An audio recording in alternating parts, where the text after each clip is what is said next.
Olá, seja bem-vindo a mais um Drop CCA e nós estamos estudando sobre o tema geral, o temor do Senhor, né? E hoje nós vamos falar sobre julgamento por causa da irreverência. Nós vemos que as profecias, elas previram o tempo poderoso do início e do final da era da igreja. Em Tiago 5, 7, lemos: Portanto, irmãos, sejam pacientes até a vinda do Senhor. Eis que o lavrador aguarda com paciência o precioso fruto da terra, até receber as primeiras e as últimas chuvas.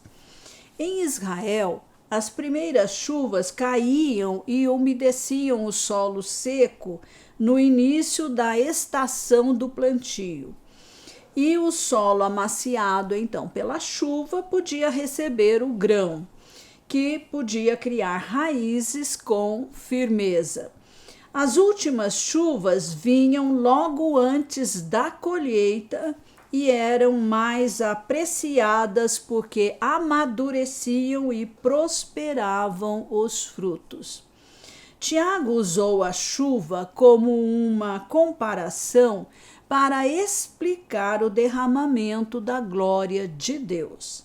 As primeiras chuvas caíram no dia de Pentecoste, como Pedro disse, mas o que está acontecendo é o que foi dito por meio do profeta Joel, e acontecerá nos últimos dias, diz Deus, que derramarei o meu espírito sobre toda a humanidade. Os filhos e as filhas de vocês profetizarão, os seus jovens terão visões e os velhos sonharão. Até sobre os meus servos e sobre as minhas servas derramarei o meu espírito naqueles dias e profetizarão. Mostrarei prodígios em cima no céu e sinais embaixo na terra, sangue, fogo e nuvens de fumaça. O sol se transformará em trevas e a lua em sangue, antes que venha o grande e glorioso dia do Senhor. Derramarei, no sentido de um verdadeiro aguaceiro.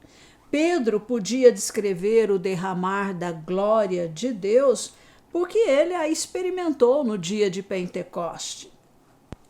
Antes que venha o grande e glorioso dia do Senhor, refere-se à segunda vinda de Cristo. Um grande derramamento do Espírito Santo começou no dia de Pentecostes. Tiago o chamou de primeiras chuvas. A glória de Deus se manifestava e se espalhava aonde os discípulos iam levando o evangelho, acompanhava os discípulos. O derramamento foi diminuindo à medida que as pessoas foram perdendo sua paixão pela presença e pela glória de Deus. Em lugar do amor e temor que um dia ardeu, a frieza tomou conta dos altares das pessoas. Nos dias de Moisés, os filhos de Israel perambularam pelo deserto por anos sob a glória manifesta de Deus. Os irreverentes foram julgados e encontraram a morte no deserto. Mas a geração mais jovem temia o Senhor e o seguia de todo o coração. Estes entraram na terra prometida sob a liderança de Josué. A desobediência desta nova geração os levou de volta ao cativeiro e às provações. De tempos em tempos, Deus levantava um homem ou uma mulher como juiz para conduzi-los. Alguns líderes trouxeram avivamento, mas, de modo geral, Israel reagia aos seus juízes e não a Deus. Em Juízes 2:19, lemos: mas quando o juiz morria, eles voltavam a viver como antes e se tornavam piores do que os seus pais, seguindo outros deuses e servindo-os e adorando-os. Não abandonavam nenhuma das suas práticas, nem a sua obstinação. Quando Eli era sacerdote e juiz, e o foi por 40 anos, então seu coração se tornou entorpecido e a sua visão havia se perdido quase totalmente. Seus 2 filhos, Hofni e Finéias, eram corruptos e cometiam pecados sexuais e roubo das ofertas por meio de manipulação e ameaças. O julgamento adiado. Podemos perguntar por que os filhos de Eli não foram julgados imediatamente? No primeiro livro de Samuel, capítulo 3, versículos de 1 a 3, lemos: o menino Samuel servia o Senhor diante de Eli. Naqueles dias, a palavra do Senhor era muito rara. As visões não eram frequentes. Certo dia, o sacerdote Eli, cujos olhos já começavam a escurecer-se, a ponto de não poder ver, estava deitado no lugar de costume. Também Samuel estava deitado no templo do Senhor, onde estava a arca da aliança, antes que a lâmpada de Deus se apagasse. A palavra do Senhor era muito rara. Deus não estava mais falando como falava com Moisés. Onde a sua palavra é rara, sua presença também o é. As visões ou as revelações não eram frequentes. É na presença do Senhor que temos revelação, conforme está em Mateus 16:17. Havia um conhecimento limitado dos seus caminhos devido à falta de sua presença, ou seja, a presença de Deus.